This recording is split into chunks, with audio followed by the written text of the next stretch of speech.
اعوذ باللہ من الشیطان الرجیم بسم اللہ الرحمن الرحیم نحمدہ ونصلی علی الخاتمین الکریمین وعلی آلہم الطیبین الطاہرین واصحابہم الراشدین اما بعد قال اللہ تبارک و تعالی فی القرآن المجید والفرقان الحمید بسم اللہ الرحمن الرحیم یا ایہا الذین آمنوا اتقوا اللہ وکونوا مع الصادقین وقال النبی صلی اللہ علیہ وسلم من لا شیق له فشیقہ شیطان وقال میرا مہدی الموعود علیہ السلام مرد باش با مرد باش با شیطان مباش صدق اللہ العظیم وصدق رسولہ النبی الکریم وصدق المہدی الموعود علیہ الصلاۃ والتسلیم۔ ساری تعریف، ساری حمد و ثنا، ساری اچھائیاں، ساری بڑائیاں، ساری خدائی اس پروردگار عالم کے لیے سزاوار ہے جو رب العالمین ہے۔ درود و سلام ہو خاتمین کریمین محمدین علیہم السلام پر اور آپ دو کی ہر ذریات پر۔ محترم و مکرم فقراء اکرام و معظم بزرگان ملت و عفت مآب تشریف فرما خواتین، نوجوانان قوم مہدویہ اور پیارے عزیز بچوں، السلام علیکم ورحمۃ اللہ وبرکاتہ۔ حاضرین گرامی، اللہ کے فضل و کرم سے اور رسول اللہ صلی اللہ علیہ وسلم اور مہدی علیہ الصلوۃ والسلام کے صدقے طفیل سے ان کی دلی مرضی اور خدا کی اجازت سے یہ جو 14 یومی مجالس کا انعقاد کیا ہے، دھیرے دھیرے اللہ تعالی ہم کو پروان چڑھا رہا ہے اور بجلی سے بھی تیز رفتار سے گزرتے ہوئے اس وقت کو مد نظر رکھتے ہوئے آج 9ویں مجلس کا موقع بھی اللہ نے کر دیا ہے۔ حاضرین گرامی، وقت بہت تیزی سے گزرتا ہے۔ دنیا کی اگر سب سے تیز چیز اگر کسی کو ہم کہیں تو پہلی معلومات میں یہ بات آئی کہ آواز سب سے زیادہ جلد پہنچتی ہے۔ آواز اگر یہاں سے آواز دو وہاں پہنچ جائے، آواز سب سے زیادہ تیز پہنچتی ہے، جلد پہنچتی ہے۔ اس کے بعد ریسرچ سے معلوم ہوا کہ نہیں اس سے بھی زیادہ تیز پہنچتی ہے روشنی۔ سب سے زیادہ تیز ایک جگہ سے دوسری جگہ پہنچنے والی چیز روشنی ہے، لائٹ۔ سائنس کا اپنا تجربہ ہے اور رسول اللہ صلی اللہ علیہ وسلم کا فرمان ہے اس سے بھی زیادہ تیز ہوتی ہے نظر،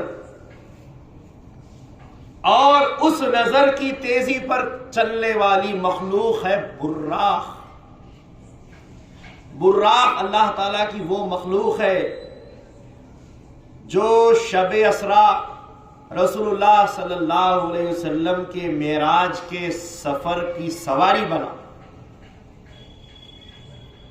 اس مخلوق کی براق کی یہ طاقت تھی کہ جہاں اس کی نظر پڑتی تھی وہاں اس کا قدم پڑتا تھا، لیکن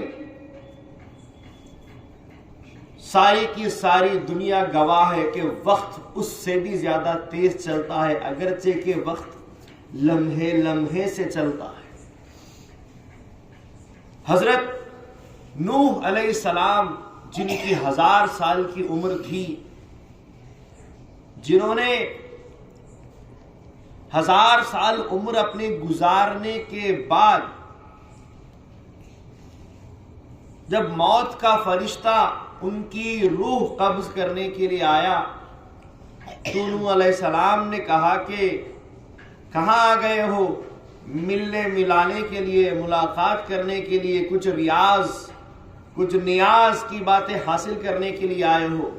فرشتے نے کہا نہیں نہیں، آپ کی مدت ختم ہو گئی ہے، آپ کی جو عمر دی گئی ہے اس عمر کا اختتام آ چکا ہے۔ کہا کہ 1000 سال گزر گئے؟ کہا کہ جی ہاں، 1000 سال کی عمر جو آپ کی تھی وہ گزر چکی ہے۔ کہنے لگے تو مجھے تو ایسے لگتا ہے جیسے کہ میں ایک مکان کے سامنے کے دروازے سے داخل ہوا اور پیچھے کے دروازے سے جا رہا ہوں، اتنا ہی گزارا ہوں، 1000 سال کہاں چلے گئے پتہ ہی نہیں چلا۔ کہا کہ آپ نبی اللہ ہیں، اللہ تعالیٰ کے معتبر پیغمبر ہیں، اگر آپ رہنا چاہتے ہیں تو مالک دو جہاں سے، پروردگار عالم سے، رب کبریا سے اجازت لے لے۔ اللہ سے گفتگو ہوئی، اللہ کا فرمان ہوا، اے میرے نبی نوح نجی اللہ، تو اور دنیا میں رہنا چاہتا ہے، خواہش مند ہے دنیا میں اور زندگی گزارنے کا، تو تجھے اجازت ہے کسی جانور کے پیٹھ پر ہاتھ رکھ دے، جتنے بھی بال ہاتھ میں آ جائیں گے اتنے سال کی عمر بڑھا دی جائے گی۔ نوح علیہ السلام نے عرض کی اے باری تعالیٰ پھر اس کے بعد کیا؟ اللہ تعالیٰ نے فرمایا اس کے بعد پھر موت تو ہے۔ کہا کہ جب بھی جانا ہے، اب بھی جانا ہے، تو پھر دیری کس بات کی، میں ابھی چلنے کو تیار۔ پتا چلا کہ وقت سب سے زیادہ تیز چلنے والی چیز ہے۔ ہم بچوں کو اکثر کتابوں میں پڑھاتے ہیں، خرگوش اور کچھوے کی کہانی سناتے ہیں۔ خرگوش تیز دوڑنے والا، کچھوا دھیرے چلنے والا، لیکن کتابیں کہانی اس بات کے اوپر گواہ ہے کہ جیتنے والا ہمیشہ کچھوا ہی رہا ہے، کیونکہ وقت کسی کے لیے نہیں رکتا۔ جو سویا وہ کھویا، جو جاگا وہ پایا۔ خرگوش سو گیا، اس نے سونے کی وجہ سے اپنا مقام کھو دیا، اور کچھوا وقت کی کانٹے کی طرح چلتا رہا اور جیت حاصل کی۔ وقت کبھی نہیں رکتا۔ تو حاضرین گرامی، وقت بڑی تیزی سے جا رہا ہے۔ آج 9ویں مجلس کا بھی موقع آ گیا، دیکھتے دیکھتے 14 دن بھی گزر جائیں گے، لیکن اللہ کے یہاں جہاں ہم اس مجلس میں آ رہے ہیں، بیٹھ رہے ہیں، سن رہے ہیں، اللہ تبارک و تعالیٰ کا جیسا کہ فرمان ہے کہ جو اللہ تبارک و تعالیٰ کی یاد کی مجلسوں کو سجاتا ہے، اس میں حصہ لیتا ہے، کچھ نہیں تو کچھ نہیں، بیٹھ کر صرف سنتا بھی ہے، اور اگر سننے کی طاقت بھی نہیں رکھتا، اس کی سماعت نہیں ہے، بہرا بھی ہے، سمجھ میں نہیں آتا، کوئی اور زبان میں اگر کہا جا رہا ہے تو کم سے کم خالی ایسے ہی بیٹھ گیا ہے، کچھ سنتا بھی نہیں ہے، تب بھی وہ اللہ تعالیٰ کے مقبول لوگوں میں کر دیا جائے۔ اللہ تبارک و تعالیٰ اس مجلس کو فیض یاب رکھے گی، اور اس فیض کو ہر کوئی حاصل کرے گا، جو کوئی اس کو بیٹھ کر سن رہا ہے، جو کوئی دور بیٹھ کر بھی اس کو سن رہا ہے، وہ مجلس میں ہے۔ حاضرین گرامی، آج ہم امامنا مہدی موعود علیہ السلام کی فرامین کے تحت، فرائض ولایت کے تحت دوسرے فرض ولایت کا تذکرہ کریں گے، جس کو کہتے ہیں صحبت صادقین، سچوں کی صحبت، صحبت صادقین، صالحین کی صحبت، سچوں کی صحبت، اچھوں کی صحبت۔ اللہ تعالیٰ نے ارشاد فرمایا ایمان والوں سے، یا ایھا الذین آمنوا، اے ایمان والوں، ایمان والوں کو حکم ہو رہا ہے کہ تم اللہ سے ڈرو، اتقوا اللہ، اللہ سے ڈرو۔ اللہ تعالیٰ اپنے بندوں کو اکثر ڈراتا ہے۔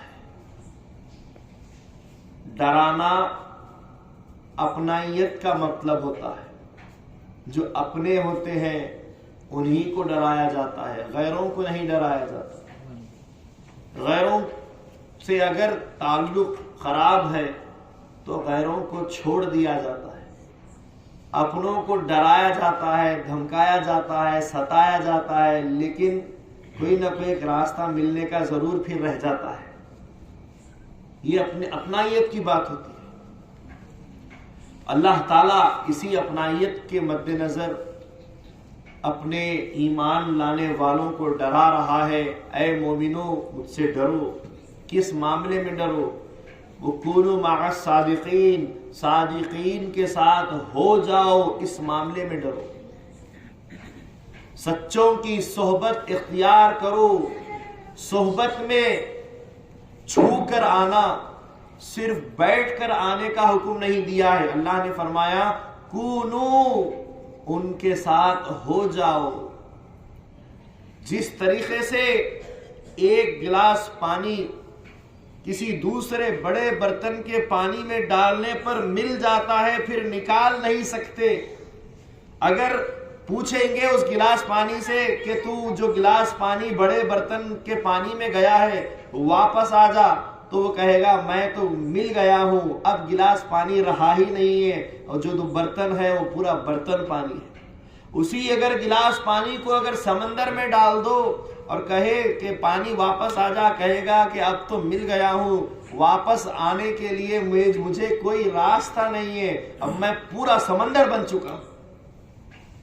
اسی کو بولتے ہیں گھل مل جانا، اسی کو بولتے ہیں ضم ہو جانا۔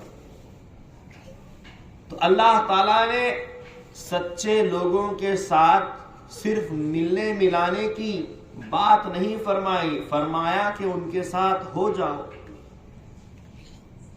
اور سچوں کے تعلق سے، اچھوں کے تعلق سے جب نبی مکرم صلی اللہ علیہ وسلم سے پوچھا گیا،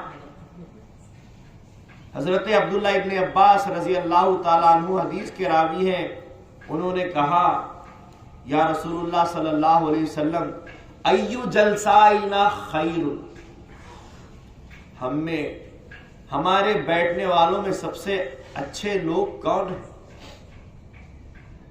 ایو کون ہے؟ جلسائنا خیر، ہمارے بیٹھنے والوں میں خیر اچھے۔ رسول پاک صلی اللہ علیہ وسلم نے فرمایا من ذکرکم اللہ رؤیتہ وزاد فی علمکم منطقہ وذکرکم الآخرہ عملہ، رواہ ابو یعیٰ۔ یعنی کہ رسول پاک صلی اللہ علیہ وسلم نے فرمایا کہ تم میں سب سے بہتر وہ ہے جسے دیکھو تو خدا یاد آ جائے، جس کو دیکھنے پر اللہ کی طرف توجہ ہو جائے، اللہ یاد آ جائے۔ اللہ کیا ہی اللہ والا یہ شخص ہے جسے دیکھنے پر خدا یاد آ جائے۔ حضور آگے فرماتے ہیں جو کلام کرے، جو بات کرے تو تمہارے علم میں زیادتی ہونے لگے، تم کو علم حاصل ہونے لگے۔ جب بات کرتا ہے تو تعلیم دیتا ہے، جب اس کو دیکھتے ہو تو خدا یاد آتا ہے، جب وہ بات کرے تو تمہارے کو علم دے، وَذَكَرَكُمُ الْآخِرَةَ عَمَلَهُ، اور جب اس کا عمل دیکھو تو تمہیں آخرت یاد آ جائے۔ اسی کو سب سے اچھا انسان، سب سے اچھا مانس رسول اللہ صلی اللہ علیہ وسلم نے فرمایا ہے۔ اور مہدی موعود علیہ السلام فرماتے ہیں کہ صادقین سے مراد راشدین ہیں، رشد و ہدایت کرنے والے، مرشدین ہیں، رہبر زماں ہیں، زمانے کے ہدایت کرنے والے ہادی، رہبر، مرشد ہوتے ہیں، کیونکہ مرشد سب سے زیادہ سچے ہوتے ہیں، سب سے زیادہ اچھے ہوتے ہیں، جن کو دیکھنے پر خدا یاد ہوتا ہے، جو اللہ والی صورت بنا کر رہتے ہیں، اور جن کی باتوں سے ہم کو تعلیم حاصل ہوتی ہے، اور جن کے عمل کو واقعی ان کے عمل کو جب دیکھیں تو ہم کو آخرت یاد آ جاتی ہے۔ یہ سب سے زیادہ سچے لوگ ہوتے ہیں، جن کو صادق، جن کو صالح، جن کو عابد، جن کو عارف کہا جاتا ہے۔ حاضرین گرامی، جس طریقے سے اچھوں کی صحبت میں بیٹھنے کا حکم دیا گیا ہے، اسی سے پتہ چل رہا ہے کہ اچھوں کی صحبت میں بیٹھو، ساتھ ہو جاؤ تو بروں کی صحبت سے بچ جاؤ۔ ساتھ ساتھ اس کو بھی وضاحت کی جا رہی ہے کہ بروں کی صحبت سے بچ جاؤ۔ رسول پاک صلی اللہ علیہ وسلم فرماتے ہیں صحبت میں تاثیر ہوتی ہے، صحبت میں اثر ہوتا ہے۔ اگر ایک گلاب کا پھول ہاتھ میں لے لے اور اسے پھر کچھ دیر 5-10 منٹ ہاتھ میں رکھنے کے بعد رکھ دیں تو آپ کے ہاتھ میں خوشبو گلاب کی آ جاتی ہے، اگرچہ کہ پھول اب ہاتھ میں نہیں ہے، لیکن ہاتھ میں کچھ دیر پھول جو رہا، اس پھول نے جو ہاتھ کو صحبت دی، سنگت دی، ساتھ رہنے کا معاملہ جو ہوا، اس وجہ سے ایک خوشبو آپ کے ہاتھ میں بس گئی۔ 10 منٹ گلاب کا پھول ہاتھ میں رہا، لیکن گھنٹے بھر تک اپنی صحبت نوازتا ہے۔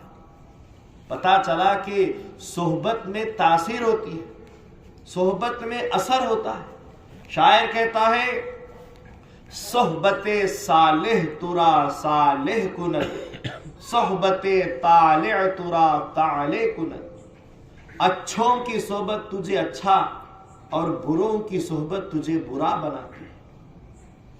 کل ہم نے ترک دنیا کی بات کی تھی۔ ترک دنیا، دنیا کو ترک کر کے آخر کس کے ساتھ رہو گے؟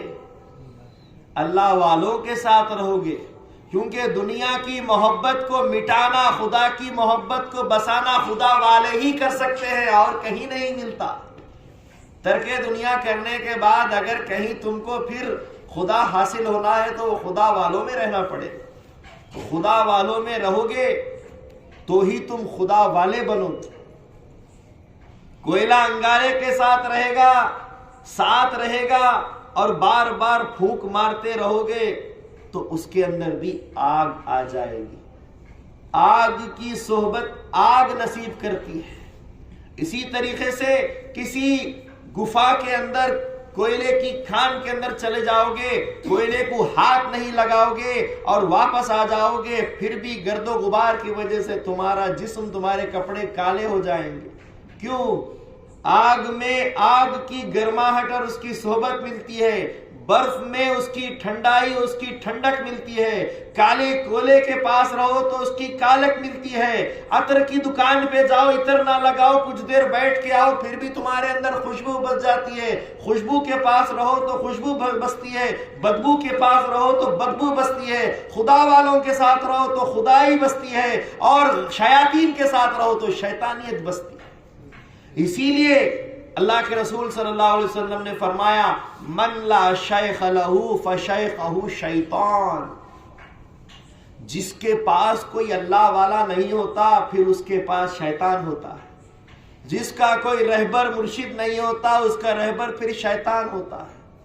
اور مہدی موعود علیہ السلام نے بھی جو تام رسول اللہ صلی اللہ علیہ وسلم ہے، جو رسول پاک صلی اللہ علیہ وسلم کی ولایت کا خاصہ ہے، جو باطن مصطفیٰ ہے، جو ہمسر رسول اللہ ہے، جو قرآن کے صاحب بیان قرآن ہے، وہ ہستی فرماتی ہے کہ مرد باش با خدا باش، یا با مرد باش با شیطان مباش، مرد بن خدا کے ساتھ رہے یا پھر مردوں کے ساتھ رہے، لیکن شیطان کے ساتھ مت رہے، کیونکہ جو خود فقیر خود ترک نہیں کرتا، کم سے کم تاریخ دنیا مرشدین کے ساتھ رہ جائے تو خدا مل جائے، لیکن خود بھی ترک نہیں کرتا اور تارکین دنیا کے ساتھ بھی نہیں رہتا، تو پھر تو وہ دنیا دار اور دنیا کا سب سے بڑا جو بادشاہ ہے، وہ دنیا کا بادشاہ شیطان، جو دنیا کی طلب دلاتا ہے، جو دلوں میں وسوسے ڈالتا ہے،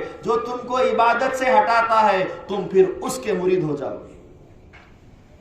تو اس سے باس رہنا چاہیے، تو بد صحبتوں سے بچنا چاہیے اور نیک صحبتوں میں جانا چاہیے۔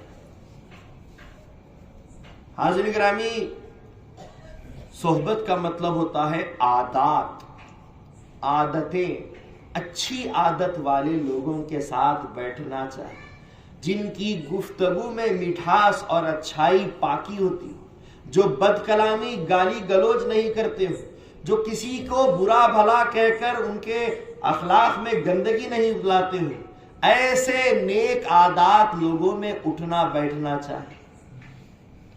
چوری کرنے والوں کے ساتھ رہو گے، پکڑے جاؤ گے تو چور ہی کہلاؤ گے۔ جوا کھیلنے والوں کے ساتھ کھڑے رہو گے، کھیلو نہیں، لیکن جب پولیس آئے گی تو تم کو بھی جواری سمجھ کر ہی پکڑا جائے گا۔ شرابی کے ساتھ بیٹھو گے، میکشوں کے ساتھ رہو گے تو تم کو بھی شرابی ہی کہا جائے گا۔ تو اچھوں کی صحبت میں رہنا چاہیے، بری صحبت میں رہنا نہیں چاہیے۔ برے لوگوں کو اپنا دوست نہیں بنانا چاہیے، ورنہ انجام بھی برا ہوتا ہے۔ شاعر کہتا ہے، بیٹھ پاس اچھوں کے تو شام و سحر، تا نہ ہو تجھ پر بروں کا کچھ اثر، صحبت بد سے ہمیشہ بھاگ تو، ورنہ بن جائے گا کالا ناگ تو، سر تیرا پتھر سے کچلا جائے گا، یوں سزا اپنے کیے کی پائے گا۔ سمجھ میں آ رہی ہے بات؟ دوست وہ ہو جو تمہاری دوستی اس کے بعد تم کو فائدہ دے، نقصان نہ دے۔ ایک بڑی اچھی کہانی یاد آ رہی ہے دوستی پر۔ ایک چوہے کی اور ایک مینڈک کی دوستی تھی۔ کیا تعجب ہے، دیکھو، ایک پہاڑ کے بل میں سوراخ میں رہنے والا چوہا اور ایک پانی کے اندر کی رہنے والی مخلوق مینڈک، ان کی کیا تھی؟ ان کی دوستی تھی۔ ایک بار کا واقعہ ایسا ہوا کہ چوہا صبح صبح پانی پینے کے لیے ندی کے پاس پہنچا۔ اچانک صبح صبح مینڈک وہاں سے نکلا۔ تھوڑی دیر ایک دوسرے کو دیکھتے رہے، میں زمینی مخلوق، تو پانی کی مخلوق، ایک دوسرے کو دیکھتے رہے۔ اس کے بعد ایک دوسرے کو سلام کیا، السلام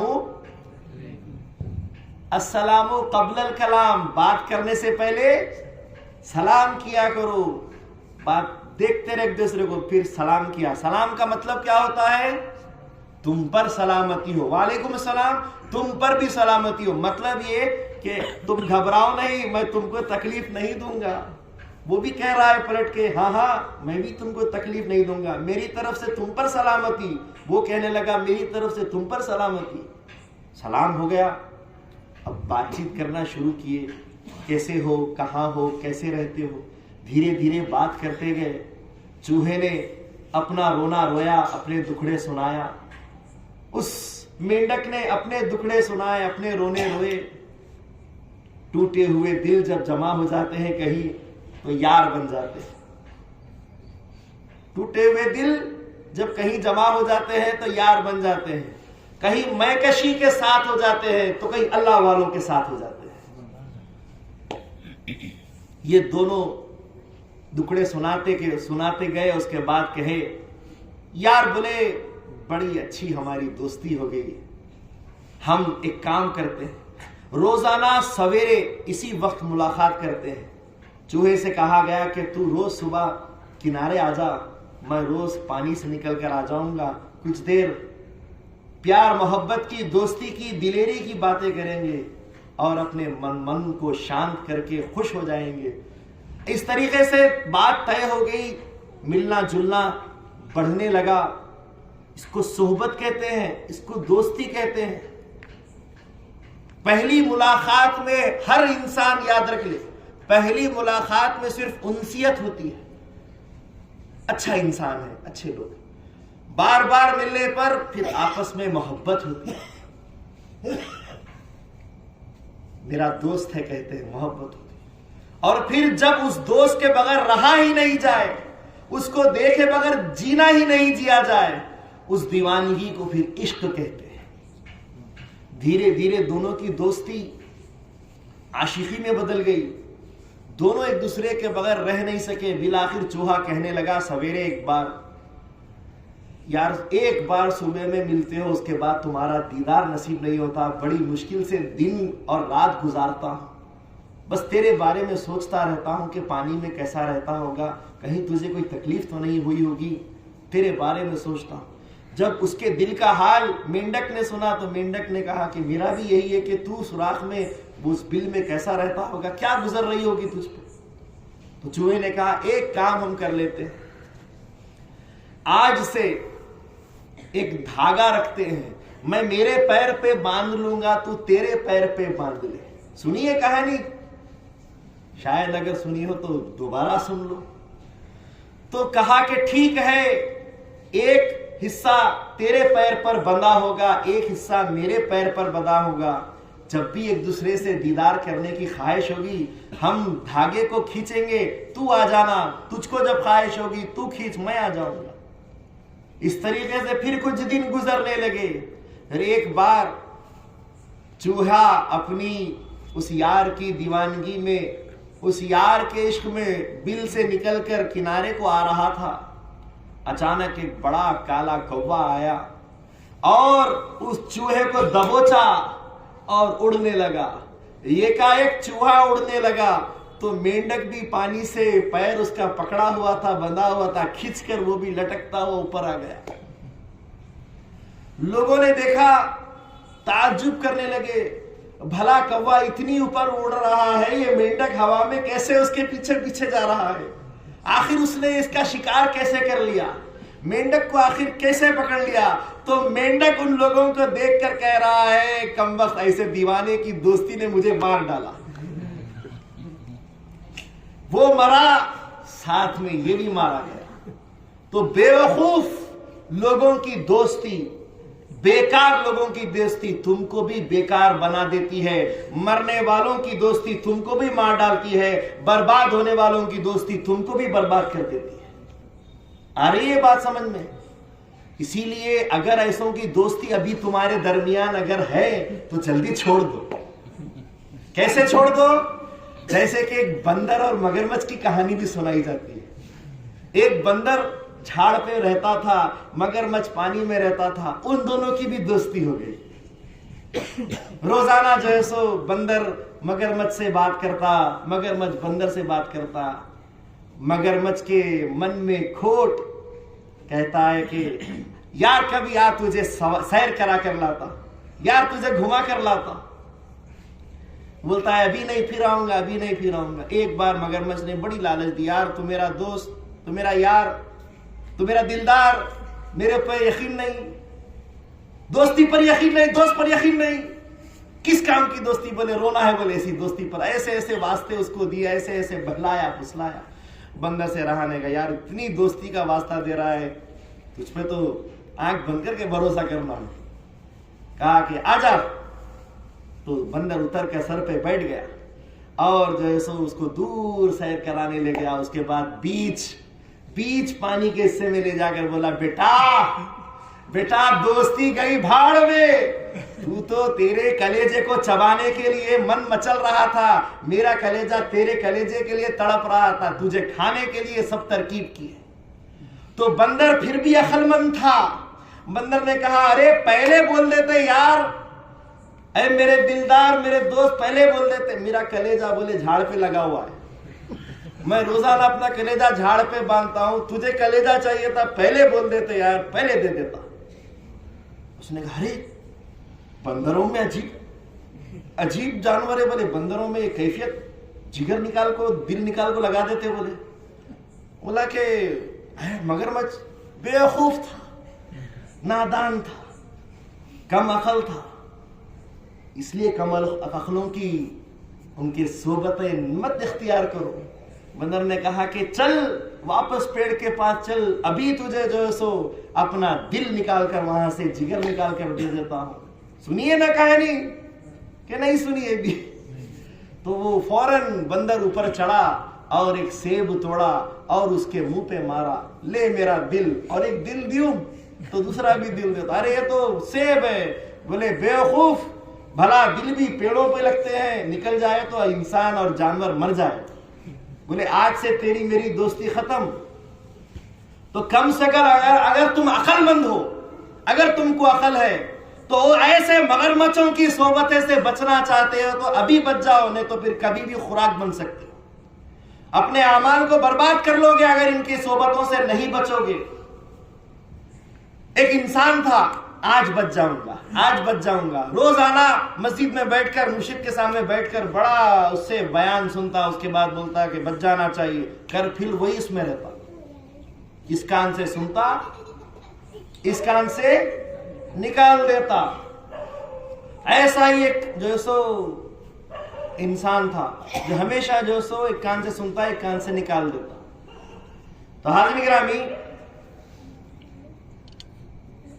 3 کھوپڑیوں کا قصہ بھی بڑا مشہور ہے، سنتے؟ ایک پروفیسر تھے، بچوں کو پڑھا رہے تھے، بچے سنتے نہیں، تو بچوں کو بولا کہ آج تم کو پڑھانا نہیں، آج مسان گٹی گھماؤں گا، جو سب سے اچھی کھوپڑی لا کر دے گا اس کو انعام۔ بچے مسان گٹی گئے، پہلے تو ڈرے، بولے لیکن انعام ملنے والا ہے تو لالچ میں چلے، کھوپڑی لا کر دیے، پروفیسر نے کھوپڑی لی، اس کے اندر ایک لکڑی گھسائی، بولے لکڑی گھستی نہیں ہے، لات مار دی، بولے دوسری کھوپڑی لاؤ، بچوں نے دوسری کھوپڑی لائی، بولے گھسایا، یہاں سے لگایا، باہر ادھر سے نکل گئی لکڑی، اس پار سے اس پار، پھر کھوپڑی پھینک دی، پھر کھوپڑی لاؤ، بولے کھوپڑی لائے، جیسے ہی لکڑی گھسایا، لکڑی اندر چلی گئی، نہ اس پار سے نکلی نہ واپس نکلی، اس کھوپڑی کو چوم کے رکھا اور بچوں سے کہا کہ بچوں سنو، پہلی کھوپڑی وہ ہے جو کچھ سنتی ہی نہیں، جو مسجد میں وہ کھوپڑی آتی ہی نہیں، آتی وہ کھوپڑی مسجد میں نہیں، کہا کون سے چپے پہ بیٹھی ہوئی ہے، کون سے چبوترے پہ بیٹھی ہے، اللہ رحم کرے، وہ کھوپڑی آتی ہی نہیں۔ دوسری کھوپڑی وہ ہے جو آتی ہے لیکن اس کان سے سنتی ہے، اس کان سے نکال لیتی ہے، وہ بھی کھوپڑی بیکار ہے، اسے لات مار دی۔ تیسری کھوپڑی وہ جو ایک بار سنے اور اپنے دماغ میں وہ بات رکھ لے، اس کھوپڑی کو صاف کر کے چوما گیا، یہ کھوپڑی کام کی ہے۔ تو جو سن رہے ہیں اس کو سمجھو، اس پر عمل کرنے کی کوشش کرو، پھر نہ تو مگرمچھوں کے جیسے دوستیاں کرو گے تو پھر برباد ہو جاؤ گے۔ تو ایک آدمی تھا جو منافق تھا، مسلمانوں کو تکلیف دیتا تھا، اس نے کیا کیا، مسلمانوں کو تکلیف دینے کے لیے اس کے گھر کے سامنے سے جب مسلمان نماز کو جاتے، اس نے کانٹوں کی باڑ لگائی، کانٹوں کی باڑ لگائی، دھیرے دھیرے باڑ بڑھنے لگی، راستے میں کانٹے ہونے لگے، مسلمان کہنے لگے آتے جاتے، بھائی تیرے گھر کے سامنے کانٹے لگ رہے ہیں، ذرا تو اس کو صاف کر لے۔ کہنے لگا کہ بالکل آپ کا کہنا سر آنکھوں پر، میں اس کو صاف کر لوں گا۔ دوسرا دن ہوا، تیسرا دن ہوا، پھر کچھ دن کے بعد اور کانٹے بڑھ گئے، لوگوں نے شکایت کی، ارے بھائی وہ کانٹے نکالو، بڑی تکلیف دیتے ہیں، اس کو تو مزہ آ رہا ہے مسلمانوں کو تکلیف دے رہا ہوں، ان کو خدا کے گھر کو جانے کے راستے میں تکلیف دے رہا ہوں، مزہ آ رہا ہے۔ کانٹے اور بڑھتے چلے گئے، یہاں تک کہ مسلمانوں نے حاکم کو جا کر، بادشاہ کو جا کر شکایت کی کہ یہ کانٹے بچھایا ہے اور سارے مسلمان تکلیف میں آ گئے ہیں، بہت سمجھایا ہے لیکن پھر بھی نہیں مانتا۔ بادشاہ نے اسے بلایا، اور اس کو ڈانٹا اور کہا کہ کل کانٹے نکل جانے گے. کہا کہ حضور بولے اتنا مصروف ہو، اتنا کام میں ہوں کہ فرصت نہیں ملتی. کل یقین مانیے کانٹے ہٹ جائیں گے، لیکن پھر بھی کانٹے نہیں ہٹایا. جیسا کہ ہم اتنا سمجھا رہے ہیں کل سدھر جائیں گے، کل سدھر جائیں گے، کل سدھر جائیں گے، کل سے بروں کی صحبت میں نہیں بیٹھیں گے، لیکن پھر بھی کیا کرتے ہیں؟ بھول جاتے ہیں. پھر ان کے ساتھ یاری دوستی جاری رہتی ہے. ہوتے ہوتے آخر کیا ہوا پتا ہے؟ وہ کانٹے اس کا ہی گھر کا دروازہ بند کر دیے. انسان جب سدھرنے کو آئے تو سدھر جانا چاہیے. سدھرنے کا جب ناٹک کرے تو پھر اس کا ایسا سدھرنا، اس کی ایسا منافقت کرنا اسی کو برباد کر دیتا ہے. تو حاضرین گرامی یہ صحبت کا معاملہ ہے. اچھوں کی صحبت تجھے اچھا اور بروں کی صحبت تجھے برا بناتی ہے. حاضرین گرامی حضرت رسول خدا صلی اللہ علیہ وسلم کے زمانے میں ایک ایسی شخصیت تھی جن کا پورے عرب میں ایک زور، ایک دبدبہ ہوا کرتا تھا، جن کا نام ہے عمر بن خطاب رضی اللہ تعالیٰ عنہ. جب مسلمان دھیرے دھیرے اسلام قبول کرنے لگے، 39 مسلمان ہو گئے. 40ویں مسلمان حضرت عمر فاروق رضی اللہ تعالیٰ عنہ کو ہونا تھا. حضور صلی اللہ علیہ وسلم دعا کرتے ہیں عمر کو یا پھر ابو جہل کو مسلمان کر دے باری تعالیٰ. تو حضرت عمر فاروق رضی اللہ تعالیٰ عنہ کو صرف اور صرف چند آیات رکعت کان میں پڑی. اپنی بہن فاطمہ اور سعید جو بہنوئی تھے قرآن پڑھ رہے تھے اپنے گھر میں. لوگوں نے کہا کہ کہاں جاتے ہو؟ کہا کہ محمد کو اور اس کے دین کو ختم کرنے کے لیے قتل کے ارادے سے جاتا ہوں. کہا کہ پہلے گھر کی خبر لو، تمہاری بہن اور تمہارے بہنوئی تو مسلمان ہو گئے. تو کہا کہ میری بہن، میرا گھر، میرا خون. اسی وقت تلوار لی اور گھر کے پاس پہنچے تو گھر کے پاس بہن تلاوت کر رہی تھی جس کی رکعت کان میں پڑی. دروازہ کھٹکھٹایا، کھولا گیا. کہا کہ لاؤ کیا پڑھتے تھے دیکھنا چاہتا ہوں. نہیں دیں گے، تم توہین کرو گے، نہیں دو گے تو ماروں گا. کہ مار لو لیکن نہیں دیں گے. خوب مارا یہاں تک کہ بہن اور بہنوئی کو خون میں لال لال کر دیا. خون دیکھ کر پھر صبر آیا. کہا کہ بہن اب تو دے دے، میں نہیں ماروں گا، میں وعدہ کرتا ہوں کہ میں نہیں ماروں گا، بس دے دے. تو اس نے، بہن نے پھر کلام اللہ سامنے رکھا اور پڑھ کر سنایا. جیسے ہی پڑھا کان میں صرف قرآن کی آواز گئی. خالی قرآن کی مختصر سی صحبت کا یہ اثر ہوا کہ حضرت عمر فاروق رضی اللہ تعالیٰ عنہ زمین تا عرش سب کھل گیا. حضور کے پاس گئے، قدموں میں تلوار رکھی اور لا الہ الا اللہ محمد رسول اللہ کا کلمہ پڑھ لیا. یہ صحبت ہوتی ہے، اس کو صحبت بولتے ہیں. حضرت امیر حمزہ رضی اللہ تعالیٰ عنہ کیسے مسلمان ہوئے؟ رسول اللہ صلی اللہ علیہ وسلم میدان میں، مکے کے میدانوں میں کھڑے ہو کر اسلام کی دعوت دے رہے تھے. ابو جہل کھڑے ہو کر گالیاں بک رہا تھا، مجنون شاعر کہہ رہا تھا. کہتے کہتے یہاں تک یہ کہہ دیا کہ تم یتیم ہو، تم یسیر ہو، تمہارا کوئی پالنے والا نہیں ہے، تمہارا کوئی سرپرست نہیں ہے، تمہارا کوئی مربی نہیں ہے، تمہارا کوئی بڑا نہیں ہے، تم بے گھر بے خاندان ہو. جب ابو جہل نے یہ باتیں کہیں تو حضرت حمزہ رضی اللہ عنہ کی گھر کی باندی بازار میں یہ منظر دیکھ رہی تھی.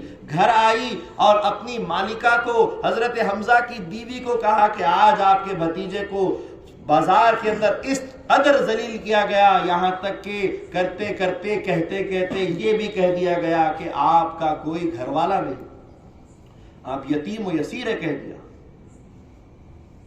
ان کی چچی ادھر سے ادھر گھومنے لگی، حضرت حمزہ کا انتظار کرنے لگی. حضرت حمزہ آئے، آنے کے ساتھ آنن فانن کہا کہ آج تمہارے بھتیجے کو سرے عام اس بدبخت ابو جہل نے گالیاں دی ہیں اور یہ کہہ دیا ہے، یہاں تک کہ وہ یتیم و یسیر. خون جوش مارا. حضرت امیر حمزہ رضی اللہ تعالیٰ عنہ ابو جہل کو ڈھونڈنے کے لیے نکلے. جہاں ملا اس کو اتنا مارا کہ سر پھوڑ دیا، اس کو خون میں نہلا دیا. اور اس کے بعد پھر اپنے پیارے عزیز بھتیجے کو ڈھونڈنے لگے. اور بھتیجے ریت کے ایک تودے کے اوپر رسول پاک صلی اللہ علیہ وسلم آزوردہ ہو کر، غم زدہ ہو کر بیٹھے ہوئے تھے. امیر حمزہ پہنچے اور کہنے لگے بھتیجے فکر نہ کر، میں نے تیرا بدلہ لے لیا ہے. اس نے جو کچھ بھی کہا ہے برابر میں نے ٹاک ٹاک کر ایک ایک بات کا بدلہ لیا ہے۔ حضور صلی اللہ علیہ وسلم نے جب یہ سنا تو رونے لگے، آہو بکا کرنے لگے، آنسوؤں پر آنسواں بہنے لگے۔ تو پھر پوچھا اے بھتیجے کیوں روتا ہے؟ بدلہ لے لیا۔ کہا اسی وجہ سے روتا ہوں کہ بھلا نبی کا بھی بدلہ لیا جاتا ہے۔ میں رحمت للعالمین بن کر آیا ہوں، ساری عالمین کے اوپر رحمت بن کر آیا ہوں، اور آپ میرا بدلہ لے رہے ہیں۔ اسی بات پر رونا آتا ہے کہ آپ نے میرا بدلہ لیا۔ کہ بھتیجے یہ بتا دے کس بات سے خوش ہو جائے گا، وہ کرنے کے لیے تیار ہوں۔ کہا کہ جو کوئی لا الہ الا اللہ محمد رسول اللہ کہتا ہے میں خوش ہو جاتا ہوں۔ کہا ہے بھتیجے تیری محبت کے لیے اور تیری خوشی کے لیے، تیری مسکراہٹ کے لیے میں پڑھتا ہوں لا الہ الا اللہ محمد رسول اللہ۔ حضرت امیر حمزہ رضی اللہ تعالیٰ عنہ ایک وقت کی، ایک معاملے کی، ایک واقعے کی صحبت میں ایمان لے آئے۔ اس کو کہتے ہیں صحبت۔ حاضرین گرامی، اور جو اللہ والوں کی صحبت اختیار کرتا ہے اللہ تعالیٰ اس سے محبت کرتا ہے، اللہ تعالیٰ پھر اس سے محبت کرتا ہے، اور جسے اللہ تعالیٰ محبت کرتا ہے اللہ تعالیٰ آسمان پر جبرائیل کو بلاتا ہے، حکم دیتا ہے اے جبرائیل میں اس انسان سے محبت کرتا ہوں کیونکہ یہ میرے ماننے والے اللہ والوں سے محبت کرتا ہے، اس سے میں محبت کرتا ہوں۔ حضرت جبرائیل علیہ السلام ساتوں آسمان عرش کے پاس کھڑے ہو کر اعلان کرتے ہیں فرشتوں میں کہ اے تمام مخلوقات غور سے سن لو، اس شخص سے اللہ تعالیٰ محبت کرتا ہے، میں اس شخص سے محبت کرتا ہوں جس سے اب اللہ محبت کر رہا ہے، تم بھی اس سے محبت کرو جس سے اللہ محبت کر رہا ہے۔ اس کے بعد جبریل امین زمین پر اترتے ہیں اور تمام زمین کے ہر چرند پرند مخلوقات سے کہتے ہیں کہ تم بھی اس سے محبت کرو جس سے اللہ محبت کرتا ہے۔ اللہ والوں سے محبت کرنا، اللہ سے محبت کرنا، اور اللہ پلٹ کر جب محبت کرے تو ہر مخلوق کائنات کا ذرہ ذرہ تم سے محبت کرنے لگتا ہے۔ کیا عجب معاملہ ہے محبت کا، کیا نیاز اور فیض حاصل ہو رہی ہے محبت سے۔ اسی طریقے سے جب اللہ والوں کو کوئی ناراض کر دیتا ہے اللہ اس سے ناراض ہو جاتا ہے۔ حضرت ابو ہریرہ رضی اللہ عنہ آگے کہہ رہے ہیں حدیث میں کہ جس سے اللہ ناراض ہوتا ہے اللہ جبرائیل کو بلاتا ہے، فرماتا ہے میں اس سے ناراض ہوں۔ جبرائیل علیہ السلام آسمانوں پر اعلان کرتے ہیں کہ اللہ اس سے ناراض ہے، میں بھی اس سے ناراض ہوں، تم بھی اس سے ناراض ہو جاؤ۔ زمین کی ہر مخلوق پہ اعلان کیا جاتا ہے کہ اللہ اس سے ناراض ہے، زمین والوں اس سے ناراض ہو جاؤ۔ اللہ والوں سے محبت کرنا، اللہ سے محبت کرنا، اور اللہ اس سے محبت کرتا ہے۔ اللہ والوں سے جو سو نفرت کرنا، ان سے ناراض رہنا، اللہ اس سے ناراض ہوتا ہے، جس سے اللہ ناراض ہر مخلوق اس سے ناراض ہو جاتا ہے۔ حاضرین گرامی، بزرگان دین کہتے ہیں راشد مرشد اللہ والے کے تعلق سے انسان کے دل کے حصے میں جو یہ بیٹھ کر خناس وسوسے ڈالتا رہتا ہے اس کو صاف کرنے والا چاہیے، اور اس کو صاف کرنے والا ایک اللہ والا ہی ہو سکتا ہے۔ جس طریقے سے کسی برتن کو چمکانے کے لیے، قلعی لگانے کے لیے قلعی لگانے والا چاہیے، اسی طریقے سے اس برتن کو چمکانے کے لیے، قلعی لگانے کے لیے وہ قلعی کرنے والا چاہیے۔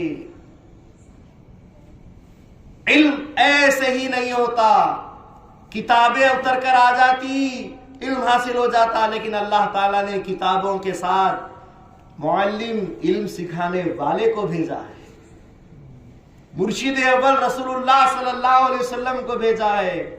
تو مرشد کے بغیر کوئی علم کام کا نہیں، کتابیں دھری رہ جائیں گی، بغیر وسیلے کے، بغیر مرشد کے آگے نہیں جا سکتا۔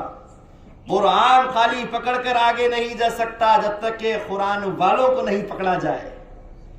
قرآن والے رسول اللہ اور پھر ان کے بعد ان کا سلسلہ، یہ تمام قرآن والوں کو جب پکڑا جائے گا، مہدی آخر زمان مبین کلام اللہ اور ان کے ماننے والے راشدوں کو، مرشدوں کے سلسلوں کو جب پکڑا جائے گا تو پھر اللہ تعالیٰ تک پہنچنا آسان ہوگا۔ اور مرشد کا مقام کیا ہوتا ہے، مرشد کا عہدہ کیا ہوتا ہے، اس تعلق سے کہتا ہوں مرشد کا وہ مقام ہے جو ظاہر سے باطن کی طرف جائے، جس کے لیے ظاہر اور باطن ایک ہو جائے۔ مرشد کا مقام وہ ہوتا ہے جو پابند شریعت اور طریقت ہوتا ہے. مرشد اس کو کہتے ہیں جو ہر امیر اور ہر غریب کو اپنی نظر میں برابر رکھے. مرشد اس کو کہتے ہیں جو خاک اور پیسے کو اپنی نظر میں برابر رکھے. یہ مرشد کا مقام ہوتا ہے جو حدیث اور نقل کے ذریعے سے مسائل کی لوگوں کے اندر افہام اور تفہیم کرے. یہ مرشد ہوتا ہے. اور حقیقت میں مرشد وہ ہوتا ہے جو صرف اور صرف سچ کا بیان کرتا ہے. صادق یعنی سچائی پر چلنے والا, سچ بولنے والا, جو سچ کا بیان کرتا ہے, حقیقت میں وہی مرشد ہوتا ہے. ایک مرتبہ مولانا روم اپنی کتاب لے کر بیٹھے تھے, اپنے چاہنے والوں کے درمیان کتاب پیش کر رہے تھے. کتاب پڑھانا شروع کیا اور کتاب کو بتانا شروع کیا کہ یہ کتاب ایسی ہے, یہ کتاب ایسی ہے. ایک فقیر آ کر بازو بیٹھ گئے, دیکھنے لگے اور کہتے ہیں یہ کیا ای چیز است, یہ جو کتاب آپ پکڑے ہیں, کہتے ہیں وہ فقیر ای چیز است, یہ کیا چیز ہے. حضرت مولانا روم کو پہلے تو اس فقیر کا عالموں کی مجلس میں ایک جاہل کا آنا پسند نہیں آیا. آیا تو آیا, ٹکٹکی لگا کر گھور رہا ہے, وہ بھی پسند نہیں آیا. اب تو سوال کر دیا کہ یہ کیا چیز ہے, تو ان کو رہا نہیں گیا. کہا ہاذا خالی, یہ ہماری باتیں ہیں, یہ ہماری عالموں کی باتیں ہیں جو تجھ کو سمجھ میں نہیں آئیں گے. جیسے ہی یہ کہا وہ فقیر, وہ درویش اٹھے, اس کتاب کو لیا اور پانی کے حوض میں ڈال دیا. جیسے ہی پانی کے حوض میں ڈالنا تھا, حضرت مولانا روم پریشان ہکے بکے ہو گئے کہ میری اتنی سالوں کی محنت ایک کتاب تیار کی ہے اور تم نے اس کو برباد کر دیا. ان کو بکنے لگا, ان کو برا بھلا کہنے لگا. یہ کائک اس فقیر نے پھر کیا کیا, پانی کے حوض میں ہاتھ ڈالا, کتاب نکالی اور میز پہ رکھ دی. حضرت مولانا روم جلدی کتاب کو پکڑ کر دیکھنے لگے, پرچے اس کے الٹانے لگے, ورق دیکھنے لگے. تو کیا دیکھا کہ ہر لکھی ہوئی چیز ویسی ہی ہے, کچھ بھی پانی میں نہیں ملا. پانی کی ایک بوند کا خطرے کا اثر تک کتاب پہ نہیں تھا. پریشان ہو گئے کہ کتاب پانی میں گئی بھی اور واپس بھی آئی, لیکن ایسا لگتا ہے کہ پانی میں گئی ہی نہیں. تو کہنے لگے ای چیز است, اب یہ کیا ہے؟ تو فقیر کہنے لگے ہاذا حالی, یہ ہمارا حال ہے. وہ تمہارا حال تھا جس کو ہم نہیں جانتے, یہ ہمارا حال ہے جس کو تم نہیں جانتے. اس کے بعد مولانا روم کہتے ہیں صد کتاب و صد ورق در نار کن, آتش نمرود را گرزار کن. ہیچ تسبیح خود بخود پیدا نشد, ہیچ آہن خود بخود تیغا نشد. مولوی ہرگز نشد مولائے روم, تا غلام شمس تبریز نشد. سبحان اللہ. یعنی کہ اے عالموں, کتابوں کو آگ لگا دو کہ خدا کو اس کتاب سے نہیں حاصل ہوتا جب تک کہ دل کو آگ نہ لگ جائے. اور مولوی اس وقت مولوی نہیں ہوا مولائے روم جب تک کہ شمس تبریز کی غلامی نہیں ہوئی. اور وہ غلامی کا مطلب یہ ہے کہ کوئی تسبیح خود بخود نہیں بنتی, بنانے والا چاہیے. کوئی تلوار خود بخود لوہے سے نہیں بنتی, بنانے والا چاہیے. خدا بھی خود بخود نہیں ملتا, ملانے والا چاہیے. مرشد کا مقام و مرتبہ بتایا گیا ہے. مرشد کے مقام کو ماؤد علیہ السلام نے سکھایا.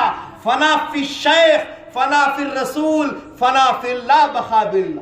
مرشد کی ذات میں فنا ہو جاؤ, مرشد کی ذات میں ڈوب جاؤ, پھر فنا فی الرسول کا مقام, پھر فنا فی اللہ کا مقام, بقا باللہ کا مقام.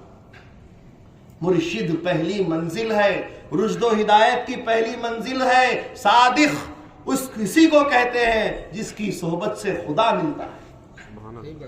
اور ڈوب جانے کو کہتے ہیں. جیسا کہ حضرت بندگی میاں ملک حماد رضی اللہ تعالیٰ عنہ اچانک صحابہ کے درمیان بیٹھے تھے, پیشانی کے اوپر ورم آ گیا, زخم آ گیا. کہا سب نے کہ کیا ہو گیا, بیٹھے بیٹھے پیشانی پہ اگر اچانک زخم کیسا آ گیا؟ کہا کہ شاید بندگی میاں کو چوٹ لگی. معلوم کرنے پر پتا چلا کہ بندگی میاں شیخ علمی رضی اللہ تعالیٰ عنہ حجرے میں سے نکل رہے تھے اور دروازے کی چوکھٹ سر پہ لگ گئی, چوٹ وہاں لگی, زخم یہاں آ گیا. اسی کو کہتے ہیں فنا فی الشیخ, مرشد کی ذات میں فنا. تو یہ مرشد کا مقام و مرتبہ ہے. تو حاضر گرامی, اسی مرشد کے مقام کو بتاتے ہوئے ہم ہمارے سفر کی طرف آگے بڑھتے ہیں، مرشد کی ہر چیز فیض دینے والی ہوتی ہے۔ مرشد کی جیسا صحبت تم کو فیض دیتی ہے، مرشد کے اندر جتنی بھی چیزیں ہوتی ہے وہ صحبت تم کو فیض دیتی ہے۔ بزرگان دین بتاتے ہیں روایتوں میں، مرشد جو پگڑی سر پر پہنتے ہیں اس پگڑی میں فیض ہوتا ہے، اس پگڑی سے بھی آپ کو فائدہ ہوتا ہے۔ اس پگڑی کے پلوں کو اکثر پانی میں ڈبا کر پلایا جاتا ہے، لوگوں کی شفائیں ہوتی ہیں۔ مرشد سے جو چیز مل جاتی ہے وہ فیض دینے والی ہوتی ہے۔ شاہ نعمت رضی اللہ تعالیٰ عنہ ماؤد علیہ السلام کے آخری وقت میں رو رہے تھے، کہا کون روتا ہے؟ کہا نعمت روتا ہے۔ اپنے سر سے پگڑی نکالی، شاہ نعمت کے سر پہ رکھا اور فرمایا کہ نعمت اور اہلیان نعمت کو اللہ نے بخش دیا ہے۔ یہ فیض ہے، مرشد سے کوئی چیز مل جاتی ہے تو وہ فیض بن جاتی ہے اور وہ فیض فائدہ ہی دینے والی ہوتی ہے۔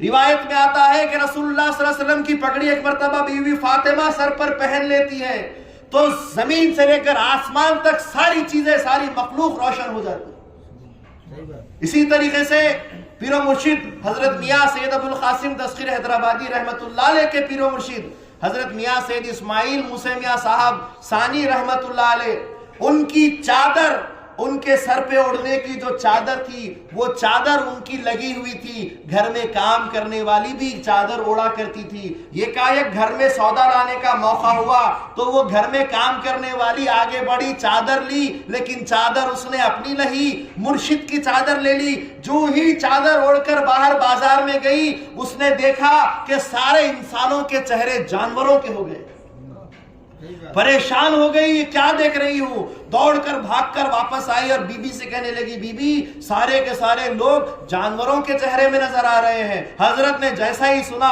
آگے بڑھے، کہا کہ کیا میری کوئی چیز تیرے پاس ہے؟ کہا کہ کچھ بھی نہیں۔ حضرت نے دیکھا، ارے کمبخت میری چادر تو لے لی ہے، لا میری چادر مجھے واپس دے۔ تو مرشد سے جو چیز لگ جاتی ہے، مل جاتی ہے، اس میں اثر ہو جاتا ہے۔ کل ہم نے دیکھا کہ مرشد کی چیز میں، ہر چیز میں اثر ہوتا ہے۔ اس اثر کی وجہ سے مہدی موعود علیہ السلام نے اپنے لباس میں بی بی لہدادی کو دفن کیا۔ مرشد کے لباس میں اثر ہوتا ہے، اسی لیے رسول اللہ صلی اللہ علیہ وسلم نے اپنی پھوپھی بی بی فاطمہ کو، ان کی پھوپھی کا نام بھی بی بی فاطمہ تھا، ان کو اپنے کرتے میں جو ہے دفن کیا۔ مرشد کے لباس میں، ان کی چھوئی ہوئی چیزوں میں فیض ہوتا ہے۔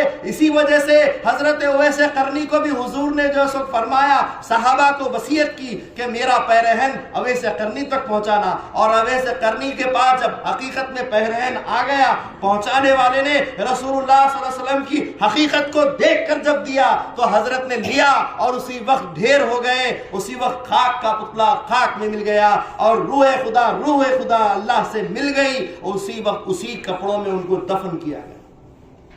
ایسا ہی معاملہ پھر آگے ہم کو ملتا ہے جبکہ امامنا مہدی موعود علیہ السلام مقام دولت آباد میں پہنچے۔ مقام دولت آباد میں مرشد پہنچ رہے ہیں۔ مرشد وہ ہے جس کی صحبت میں ہر چیز فیض والی ہو جاتی ہے۔ جب انسان مل جائے تو انسان بھی فیض والا ہو جاتا ہے، انسان میں بھی فیض آ جاتا ہے۔ اسی لیے بندگی میں فرماتے ہیں مرشد سے ایسے ہمیشہ جڑے رہو جیسا کہ چخمق جڑا رہتا ہے، دو پتھر جڑے رہتے ہیں، بار بار گھسنے رہنے سے کب چنگاری پتھر میں نکل جاتی ہے، ایسے ہی بار بار مرشد کے ساتھ رہنے سے پتہ نہیں کب فیض کی چنگاری نکل جائے۔ تو دولت آباد ہجرت کا چھٹا مقام، حضرت امامنا مہدی موعود علیہ السلام چندیری سے نکل کر چاپانیر آئے، چاپانیر سے مانڈو آئے، مانڈو سے نکل کر اب دولت آباد آتے ہیں۔ دولت آباد ہجرت کا چھٹا مقام جو مانڈو سے 260 میل کے فاصلے پر ہے۔ مہدی موعود علیہ السلام راستے میں پہلے برہان پور میں بھی کچھ دن مختصر رہتے ہیں اور اس کے بعد وہاں سے 100 میل کے فاصلے پر پھر دولت آباد آتے ہیں۔ جب دولت آباد آتے ہیں تو ایک بڑے ہی برگزیدہ بزرگ ولی اللہ کا مقبرہ آتا ہے، میاں سید راجو رحمت اللہ علیہ، مخدوم سید راجو رحمت اللہ علیہ کے مقبرے کے پاس آنے کے بعد سے وہاں سے مہدی موعود علیہ السلام حضرت میاں سید محمد عارف باللہ کے پاس تک جب پہنچتے ہیں رحمت اللہ علیہ، مہدی موعود علیہ السلام انگھوٹوں کے بل چل رہے تھے۔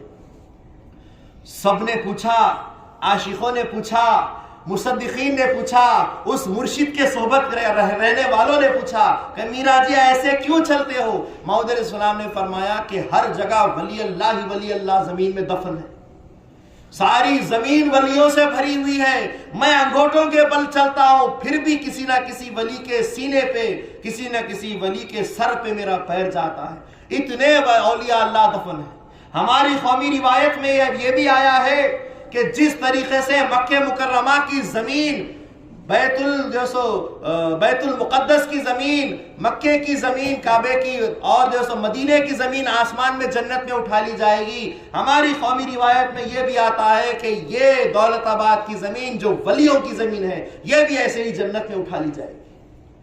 تو یہ وہ ولیوں کا مقام جہاں انگوٹھوں کے بل مہدی موعود علیہ السلام چلتے ہوئے گئے اور 7 دن کا دولت آباد میں قیام کیا، اور پھر جب حضرت میاں مومن عارف، سید محمد مومن عارف رحمت اللہ علیہ کے پاس رہے تو لوگوں نے کہا کہ یہ شیخ مومن ہے۔ مہدی موعود علیہ السلام نے فرمایا یہ شیخ مومن نہیں، یہ سید محمد مومن عارف ہے۔ اور پھر مسلسل 1 گھنٹے تک حضرت کے روزے میں مہدی موعود علیہ السلام رہے، اور رہنے کے بعد وہاں سے باہر نکلے تازہ وضو کرنے کے لیے۔ جب پوچھا گیا تو سامنے کنواں بتایا گیا، مہدی موعود علیہ السلام اس کنویں سے وضو کیے، اور وضو کرتے کرتے جب دیکھا کہ پانی کنویں کا کھارا ہے، آپ کے جسم سے جو چیز چھو جائے، آپ کا جو پسخوردہ مل جائے، وہ کھارا پانی میٹھے پانی میں بدل گیا۔ اور آج بھی دولت آباد میں اس پانی سے فیضیاب ہونے والے بہت سارے لوگ، مہدی موعود علیہ السلام سے جو چیز چھو گئی، مہدی موعود علیہ السلام نے جس چیز میں اپنا فیض ڈالا واقعی وہ فیضیاب ہو جاتی۔ بہرحال وہ پانی بالکل جو کھارا تھا میٹھا ہو گیا۔ اس کے بعد پھر مہدی موعود علیہ السلام نے 2 رکعت وہاں پر نماز پڑھی، وضو کیا، نماز پڑھی، اور پھر وہاں سے ہجرت کرتے ہوئے پھر مقام احمد نگر پہنچے۔ ہجرت کا 7واں مقام احمد نگر جو دولت آباد سے 90 میل کے فاصلے پر آتا ہے، اور 899 ہجری میں مہدی موعود علیہ السلام وہاں پہنچے، اور 900 ہجری تک یعنی جملہ 1 سال تقریباً وہاں پر رہے، 1 سال یا کم و بیش کچھ کم زیادہ۔ وہاں پر مہدی موعود علیہ السلام کا احمد نگر میں بیان کے خوب چرچے ہوئے، آپ کے بیان قرآن کو سننے کے لیے لوگ جوق در جوق آ جایا کرتے تھے۔ وہاں کا بادشاہ تھا احمد نظام شاہ سلطان۔ احمد نظام شاہ سلطان وہ بھی مہدی موعود علیہ السلام کے متخذین میں ہو گیا تھا، لیکن اس کو اولاد نہیں تھی۔ احمد نظام شاہ کو اولاد نہیں تھی، اس نے اولاد کے مطالبے کے لیے، اولاد ہونے کی خاطر، اولاد کی طلب میں مہدی موعود علیہ السلام کے نزدیک آ کر بیٹھ گئے۔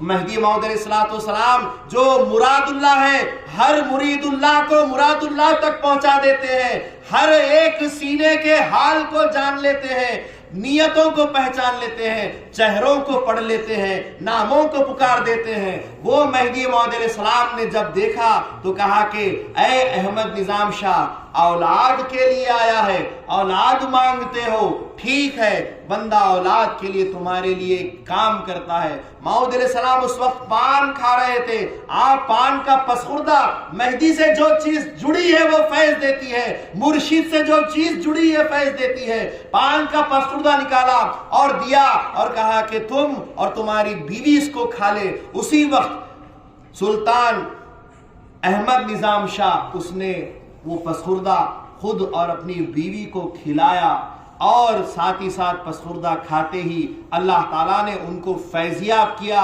وہ پہلے تو مہدی موعود علیہ السلام کے مصدق ہو گئے، تصدیق کر لی، مرید ہو گئے، اور 1 سال بعد اللہ نے ایک بیٹا دیا، اس بیٹے کا نام پھر برہان شاہ ولی رکھا۔ برہان نام رکھا، برہان نظام شاہ، اور پھر وہ برہان نظام شاہ مہدی موعود علیہ السلام اور مہدویوں کے متخذ رہے، اور کئی وقت تک مہدویوں کی امداد اور مدد بھی کرتے رہے۔ اس کے بعد امامنا مہدی موعود علیہ السلام پھر وہاں سے ہجرت کرتے ہوئے ہجرت کا 8واں مقام بدر پہنچے، جو احمد نگر سے 240 میل کے فاصلے پر تھا.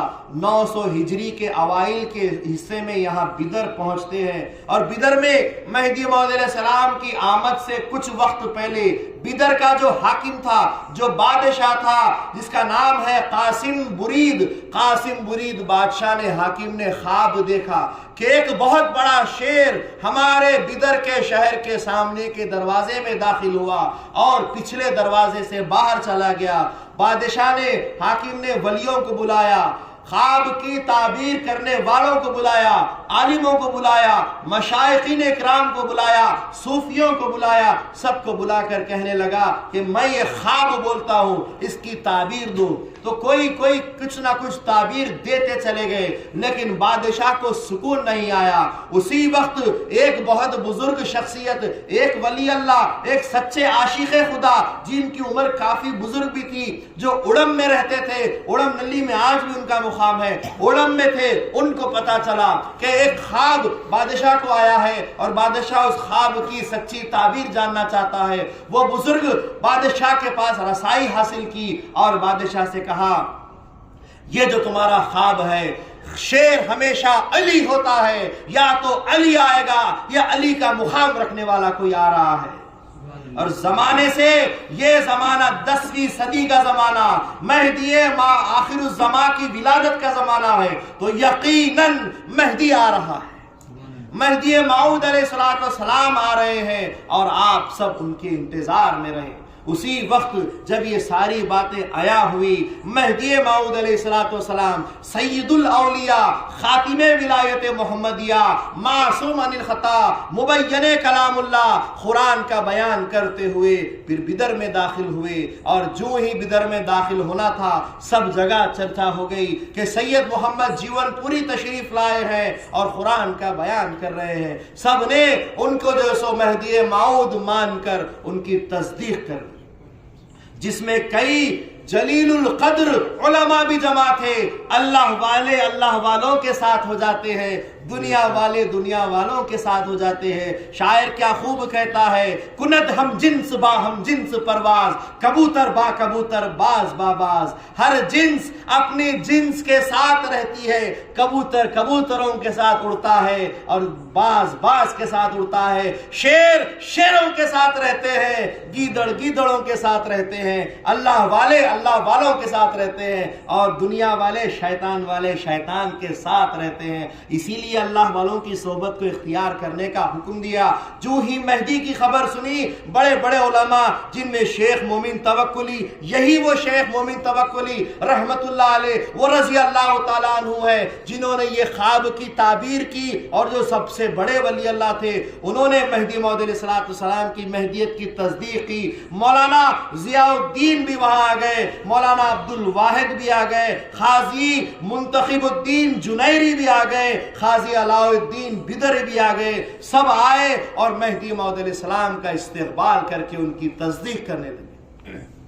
جب سب آ گئے، عالم آ رہے تھے، قطار بن رہی تھی، مہدی موعود علیہ السلام سب کو تشفی دے رہے تھے. اور ایک عالم جن کا نام قاضی علاء الدین بدری تھا، وہ تھوڑا آنے میں دیر کر دیتے ہیں. کیا کرتے ہیں؟ آنے میں تھوڑی سی دیر ہو جاتی ہے. جب آتے ہیں مہدی موعود علیہ السلام سے ملتے ہیں، پوچھتے ہیں کہ اے علاء الدین، نام سے پکارتے، اے علاء الدین کیوں دیر ہو گئی؟ کہا کہ میلا لباس تھا، لباس دھونے کے لیے گیا تھا، لباس دھو کر لایا ہوں، اللہ والوں سے ملنے کے لیے سج دھج کر آیا ہوں. تو مہدی موعود علیہ السلام فرماتے ہیں اے علاء الدین، کتنا ہی لباس دھو دو، اللہ کے پاس دھویا ہوا لباس نہیں، دلوں کو دھونا چاہیے. بندہ دلوں کو دھونے کے لیے آیا ہے. بندے کا آنا لباس پر نہیں، دلوں پر ہوا ہے. بندے کا آنا گفتار پہ نہیں، عمل پہ ہوا ہے. ہم گفتگو نہیں، ہم عمل سے دعوت دیتے ہیں. ہم لباس پر نہیں، ہم دلوں پر حکومت کرتے ہیں. یہ دلوں کا معاملہ رکھنے والے ہیں. اللہ تعالیٰ دلوں کو دیکھتا ہے. یک دل خدا کو دیجئے، پھر من مانا سو کیجئے. مہدی موعود علیہ السلام فرماتے ہیں دست بکار دل بیار، اپنے ہاتھ کام میں لگائے رکھو اور دل یار میں لگائے رکھو. ہمارا مذہب دلوں کا مذہب، عاشقوں کا مذہب ہے. مہدی موعود علیہ السلام پھر وہاں پر 1.5 سال کا وقت گزارے اور پھر مہدی موعود علیہ السلام کو خدا کا حکم ہوا کہ یہاں سے ہجرت کرو، تو 360 مہدویوں، نئے مہدویوں کے ساتھ، مصدقوں کے ساتھ واپس وہاں سے سفر شروع کیا اور وہاں سے گلبرگہ کی طرف جانے لگے۔ جب سفر شروع کیا تو حضرت شیخ مومن توکلی رضی اللہ عنہ جو ضعیف تھے، چل بھی نہیں سکتے تھے، وہ بھی تیار ہو گئے کہ میں چلنے کو تیار ہوں۔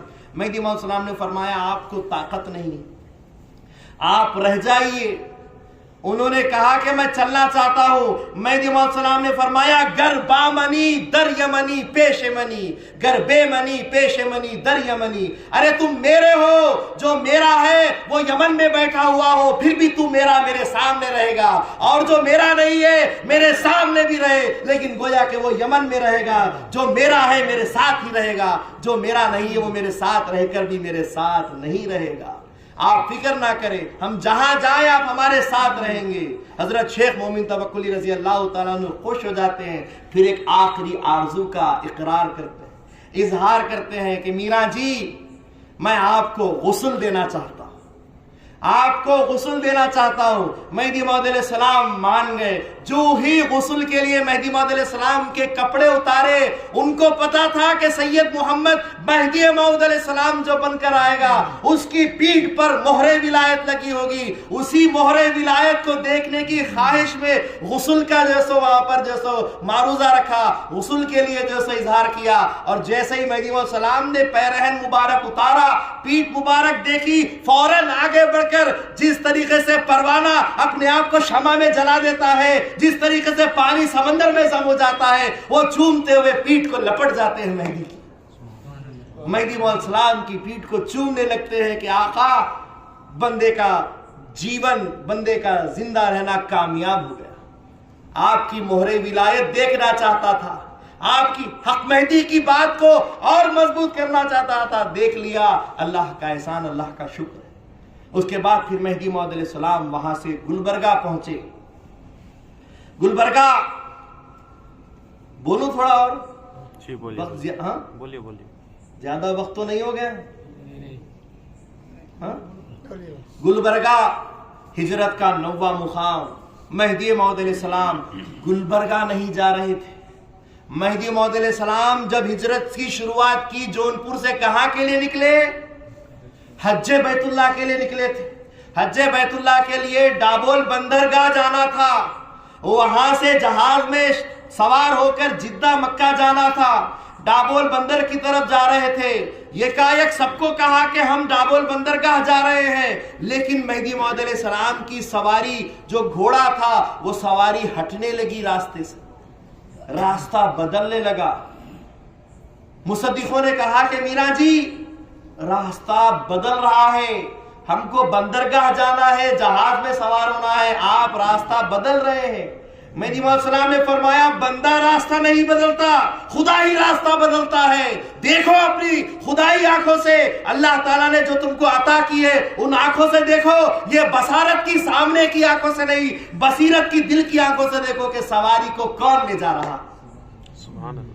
مہدی موعود علیہ السلام نے جب فرمایا، بندگی میاں شیخ بھیک رضی اللہ تعالیٰ عنہ، بندگی میاں شیخ بھیک رضی اللہ تعالیٰ عنہ یہ پوچھ رہے تھے، بندگی میاں سلام اللہ رضی اللہ عنہ یہ پوچھ رہے تھے، جب کہا کہ دیکھو تو بصیرت کی آنکھیں کھولی، کیا دیکھتے ہیں کہ ایک اور گھوڑے پر ایک شخصیت سوار ہو کر آئی ہے، شربتی لباس پہنے ہوئے، ہری رنگ کی ٹوپی پہنے ہوئے ہیں، وہ ہے حضرت سید محمد بندہ نواز گیسو دراز رحمت اللہ علیہ۔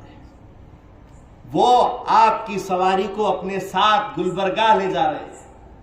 مہدی موعود علیہ السلام نے فرمایا گلبرگہ جانا پڑے گا۔ فرمایا کہ گلبرگہ جانے کی وجہ یہ ہے کہ بندہ نواز جو جن کے اندر رسول اللہ صلی اللہ علیہ وسلم کی بو آ رہی ہے، بوئے رسول آ رہی ہے، وہ ہم کو دعوت دیے ہیں، اس لیے ہم پہلے وہاں جائیں۔ معاملہ کیا تھا کہ بندہ نواز گیسو دراز رحمت اللہ علیہ نے اپنی حیات میں، اپنے وقت میں دعوی مہدی کر دیا تھا، لیکن اللہ کی جانب سے پیام آیا کہ اے سید محمد بندہ نواز، تو نوازنے والا ہے بندوں کو، لیکن تو مہدی آخر الزمان، وہ مہدی ہادی، مہدی موعود نہیں ہے جس کا وعدہ رسول اللہ نے کیا ہے۔ تو بے شک ہمارا ولی ہے لیکن وہ سید الاولیاء نہیں ہے۔ اسی وقت بندہ نواز رحمۃ اللہ علیہ تائب ہوئے، اپنے اس مقام سے اپنے آپ کو گریز کیا، لیکن توبہ ہونے کے بعد بھی آرزو کی گئے باری تعالیٰ جب مہدی موعود آئے تو میں ان سے روبرو ہو کر معافی مانگنا چاہتا ہوں۔ اللہ نے قبول کیا، مہدی موعود علیہ السلام کے پاس یہ روح آئی اور ان کو اپنے ساتھ لے گئی، اور ساتھ لے جانے کے بعد جب مہدی موعود علیہ السلام گلبرگہ کے اندر داخل ہو گئے، جب بندہ نواز کے سدراس رحمۃ اللہ علیہ کے پاس آگے بڑھنے لگے تو جوتیاں پہنے ہوئے آگے جا رہے تھے۔ آپ کو اس طریقے سے آتا ہوا دیکھ کر وہاں کے بندہ نواز رحمۃ اللہ علیہ کے پاس کے جو مجاورین تھے، جو وہاں پر خادمین تھے، انہوں نے قفل ڈال دیا اور آ کر سب بنا کر کھڑے ہو گئے اور کہا کہ آپ سید محمد جیون پوری ولی اللہ ہے تو بندہ نواز بھی ولی اللہ ہے، ایک ولی اللہ کے دربار میں آپ جوتیاں پہن کر جائیں یہ ممکن نہیں، اپنی جوتیاں اتار کر تشریف لے جائیے۔ تو مہدی موعود السلام فرماتے ہیں اے خادمو، اے بندہ نواز کے یہاں پر رہنے والے خادمو، ذرا تم سن لو کہ تمہاری سنو کہ تمہارے آقا کی سنو۔ تم کہتے ہو جوتی اتار دوں، تمہارے آقا کہہ رہے ہیں، بندہ نواز کہہ رہے ہیں کہ جوتیوں کے ساتھ آؤ۔ حضور صلی اللہ علیہ وسلم کا معاملہ یاد کیجئے، موسیٰ علیہ السلام کو دیدار ہوا تو جوتیاں اتارنے کا حکم ہوا، حضور جب عرش پہ گئے تو جوتیاں پہن کر چلے گئے۔ سبحان اللہ۔ یا جوتیاں پہن کر آنا ہی تبرکات بکھیرنے والی چیز ہوتی ہے۔ جوتیاں پہن کر حضرت آگے بڑھ گئے تو ان کو روکا نہ جا سکا۔ مہدی موعود علیہ السلام کو روکنے کی طاقت کسی کی نہیں تھی، مہدی موعود علیہ السلام آگے ہی بڑھ رہے تھے۔ انہوں نے تجویز کی، دروازہ بندہ نواز کا مقبرے کا بند کر دیا، اس کو تالے ڈال دیے۔ مہدی موعود علیہ السلام سے کہا اگر آپ سچے مہدی ہیں تو مہدی موعود علیہ السلام کے تعلق سے حدیثوں میں آیا ہے کہ وہ بند قفلوں کو کھول دیں گے۔ حدیثوں میں آیا ہے کہ مہدی جب آئے گا تو بند قفلوں کو کھول دے گا۔ مہدی موعود علیہ السلام آگے بڑھے اور بس ہاتھ کا اشارہ کرنا ہی تھا کہ قفل اپنے آپ ٹوٹ گئے اور زمین پہ گر گئے، اور پلٹ کر مہدی موعود علیہ السلام نے فرمایا یہ دیکھو قفل کھل گئے، لیکن روایت کو تم غلط سن بیٹھے ہو، سمجھ بیٹھے ہو۔ بندے کے آنے سے، بند قفل کھلنے سے مراد یہ ہے کہ بند دلوں میں روشنی آ جاتی ہے، آپ اندھے آنکھوں والے ہو جاتے ہیں۔ یہ بندے کا آنا قفلوں کو کھولنا ہے، بے ایمان ایمان والے ہو جائیں گے، یہ روشنی کا نام ہے کہ بند قفلوں کو بندہ کھول دے گا۔ اسی وقت بندے مہدی موعود علیہ السلام اندر گئے، اور اندر جانے کے بعد کی کیفیت پھر بعد میں بزرگوں سے روایتوں میں ہم نے سنا کہ مہدی موعود علیہ السلام وہاں گئے اور ان کو دعائیں دینے لگے۔ بندہ نواز تڑپ رہے تھے، نہیں آقا نہیں، آپ اپنی جوتیوں کے ساتھ میرے مقبرے کے اوپر کھڑے ہو جائیں، تب جا کر مجھے ایسے لگے گا کہ واقعی آپ نے مجھے معاف کر دیا۔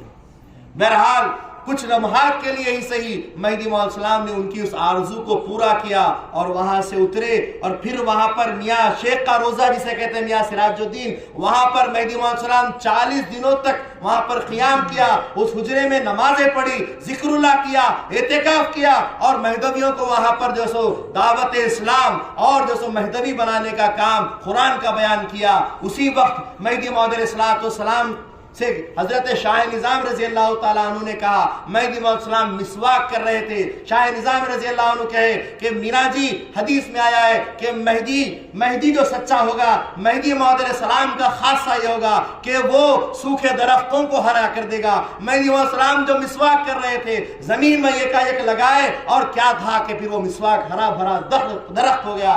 مہدی موعود علیہ السلام نے فرمایا یہ دیکھو حقیقت اور اس کا ظاہر بھی اور اس کا باطن یہ ہے کہ بجھے ہوئے دلوں کو ان کے اندر روشنی تمنگر کرنا، یہ مہدی موعود علیہ السلام کی آمد کا مقصد ہے۔ یہ مہدی موعود علیہ السلام کی مہدیت کا مقصد ہے کہ ٹوٹے ہوئے دلوں کو خدا سے جوڑ دینا، مرجھائے ہوئے دلوں کو خدا کی طرف پھیر دینا، ان کے اندر خدا طلبی کا جوہر بھر دینا، یہ مہدی کی حقانیت کا معاملہ ہے۔ اس کے بعد مہدی موعود علیہ السلام وہاں اعتکاف کیے، اور پھر وہاں سے ہجرت کا جو سو 10واں مقام بیجاپور جو گلبرگہ سے 100 میل کے فاصلے پر ہوا۔ تاریخ سلیمانی میں آتا ہے کہ وہاں کی جامع مسجد کے اندر بھی آپ نے وہاں پر اعتکاف کیا، پھر وہاں سے شاہ حمزہ رحمۃ اللہ علیہ کے روضے میں وہاں پر جو سو قیام کیا اور وہاں اعتکاف کیا، پھر وہاں سے اعتکاف کرنے کے بعد 11واں مقام ناگائی جس کو چیتا پور کے نام سے یاد کیا جاتا ہے، مہدی موعود علیہ السلام پھر وہاں پہنچے، وہاں ایک جو سو میل کے فاصلے پر ایک مقام کے اوپر وہاں پر بھی پھر اعتکاف کیا، 7 دن وہاں پر رہے، اور پھر وہاں سے مہدی موعود علیہ السلام ڈابول بندرگاہ کی طرف، جہاز کی طرف پہنچتے ہیں۔ ہجرت کا 12واں مقام ڈابول بندرگاہ، جہاں پر مہدی موعود علیہ السلام 360 نفوس کے ساتھ، انسانوں کے ساتھ مہدی موعود علیہ السلام جہاز پر سوار ہونے جا رہے ہیں مکہ مکرمہ کے لیے، حج بیت اللہ کے لیے، رسول اللہ صلی اللہ علیہ وسلم کی روح سے ملنے کے لیے اور اپنا دعویٰ کرنے کے لیے۔ انشاءاللہ العزیز کل ہم یہاں سے اپنی پھر تقریر کا آغاز کریں گے۔ اللہ سے دعا ہے کہ اللہ تعالیٰ بولنے سننے سے زیادہ ہم کو عمل کی توفیق دے۔ جو سن رہے ہیں، جو صحبت یہاں بیٹھ کر حاصل کر رہے ہیں، اس صحبت کا نتیجہ دکھائیں۔ انسان جب کچھ سیکھتا ہے تو اپنا ہنر پھر دکھاتا ہے۔ اللہ سب کے اندر ہنر دیا ہے، بس اس ہنر کو دکھانا چاہیے۔ اللہ سے دعا ہے کہ اللہ تبارک و تعالی ہمیں بدوں کی صحبت سے محفوظ رکھے، اچھوں کی، سچوں کی، اللہ والوں کی صحبت ہمیشہ نصیب کرے۔ ہمیں صحبت صادقین کے ذریعے سے اللہ تعالیٰ اپنا دیدار نصیب کرے۔ اللہ تعالیٰ دو جہاں میں ہمیں اپنا مقبول بنائے، کامیاب بنائے۔ اللہ تعالیٰ فاتح قوم بنایا ہے، فاتح زندگی جیے اور فتح کے ساتھ اللہ کے پاس جائے۔ آمین۔ وآخر دعوانا ان الحمدللہ رب العالمین۔